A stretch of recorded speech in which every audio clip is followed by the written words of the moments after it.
So when it comes to the financials of a family law case, divorce or judicial separation, I think there's somewhat of a myth that it's going to be 50-50 down the middle, equal share, division of everything.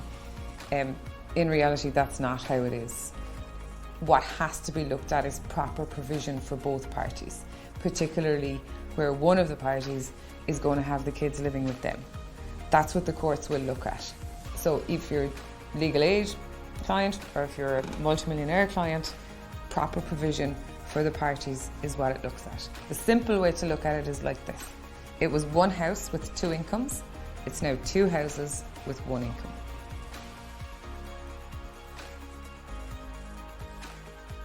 This is a huge emotional roller coaster for a client. So it's not for me to be your best friend during this journey. I have to remain objective. I'm not going to agree with everything that you ask us to do. I will agree to some things. We're aware of the requirements of the court process. That's here for us to do. You need to know that we're going to be objective. And when you ask us to do something, it's got to be in the best interest of resolving this in the best way for you, for your children, for your ex, so that it doesn't become an unsustainable battle for you to be able to cope with.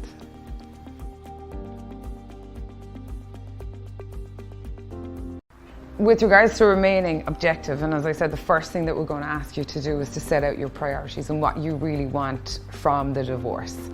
Because once you start to lose focus on what you really want, then you start focusing on point scoring and nitpicking, and it becomes a battle of persons as opposed to standing back and looking at the overall picture. Divorce isn't just about the day. Divorce is about 5 days after the divorce, 5 months, 5 years afterwards.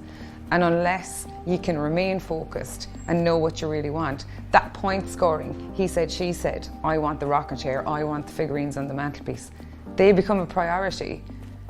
And then you've lost your overall purpose that you had set out at the start.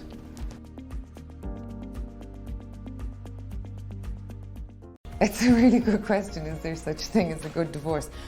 You know what? Yes, because you're going to have situations where people just shouldn't be together anymore. They really shouldn't be together anymore. In their interests, in the interests of both of them being happy and moving on, or in the interests of their children not being in a tense environment for any longer. So yes, there is such a thing as a good divorce. And what we like to do is to try and move the divorce process so that maybe the client can walk away after going, you know what, we needed to do that, it's done, and it was done in the right way.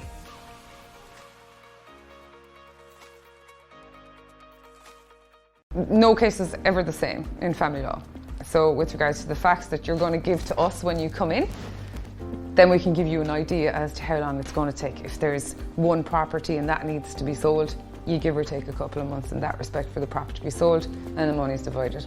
At the end of the day, that's really what a lot of it comes down to.